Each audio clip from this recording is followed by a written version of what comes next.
이스라엘을 가르치시는 하나님의 방법. 출애굽기 16장 4절. 그때 여호와께서 모세에게 이르시되 보라, 내가 너희를 위하여 하늘에서 양식을 비같이 내리리니 백성이 나가서 일용할 것을 날마다 거둘 것이라. 이같이 하여 그들이 내 율법을 준행하나 아니하나 내가 시험하리라. 지도자에게 길을 내시는 하나님. 호의는 때론 호객행위로 왜곡된다.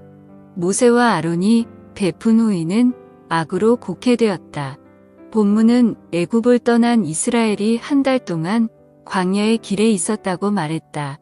더위 아래에서 오랜 기간을 지낸 이스라엘 백성들 사이에서 원망의 말이 터져 나오기 시작했다. 비록 여기서 그들은 하나님을 대놓고 원망하지는 않으나 모세와 아론을 원망했다. 하나님에 대한 불신앙을 우회적으로 드러냈다. 이스라엘 백성들은 광야 위에서 죽을 수도 있다고 생각했다. 그들은 애굽에서 좀 더 편안하게 죽는 것이 낫다고 불평했다. 이스라엘의 원망은 불신앙과 망각에 있다. 출애굽 당시에 하나님이 보이신 기적은 그야말로 어마어마했다. 또한 출애굽의 직전까지 그들은 애굽에서의 종살이를 몹시 괴롭게 생각했다.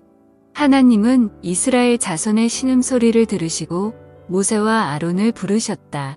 모세와 아론은 하나님의 명령을 수행했을 뿐이다. 또한 순종은 이스라엘의 복지를 위함이다.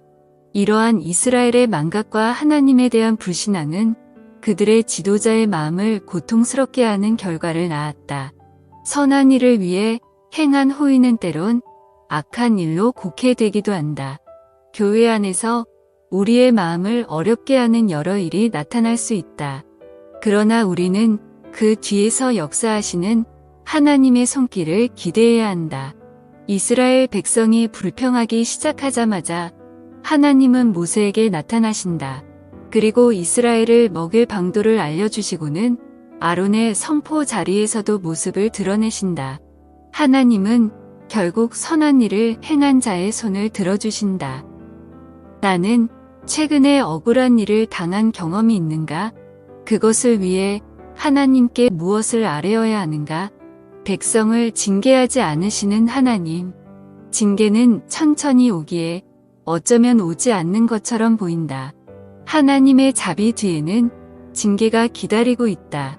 오경에는 만나와 메추라기의 사건이 본문과 민수기 11장과 비슷한 구조 같다. 그러나 시기와 장소, 기록된 맥락 등을 보았을 때 이 두 사건은 다른 것으로 보아야 한다. 오늘의 본문에서 하나님은 이스라엘 자손의 범죄 사실에 관심이 없으신 것처럼 보인다. 하나님은 이스라엘 백성에게 먹을 양식을 주시는 자비로운 분으로 등장한다. 그러나 민수기에서는 사뭇 다르다. 이스라엘의 원망이 시작되자 모세는 하나님의 반응을 묘사하는 데에 집중한다. 하나님은 진노하셨고 불을 붙이심으로 진영 끝을 불태우신다. 학자들이 하나님의 다른 반응에 대한 원인을 찾고자 하였다. 박철현 교수는 십계명이 주어진 시내산의 사건 전과 후의 다른 하나님의 교육 방법에 대해 주목했다. 출애굽부터 시내산에 이르기까지 하나님은 진노하지 않으셨다. 이스라엘이 불평해도 하나님은 천천히 그들의 필요를 채워주셨다. 이는 마치 어린아이를 달래는 부모의 손길과 닮아 보였다. 그러나 하나님은 시내산 사건 이후에 이스라엘의 범죄에 민감하게 반응하시고 때로 징계의 채찍을 내리셨다. 마치 다 큰 성인을 훈육하는 부모의 모습을 찾아볼 수 있었다. 하나님은 우리의 인생에도 이렇게 역사하시기도 하신다. 누구나 신앙의 처음에는 필요를 채우시는 하나님을 경험한다. 그러나 신앙의 연조가 깊어감에 따라 하나님을 대적하며 범죄한다면 하나님은 그를 사랑의 매와 인생의 채찍으로 징계하기도 하신다. 하나님께서 오늘 나의 범죄에 징계하지 않는 이유는 무엇일까?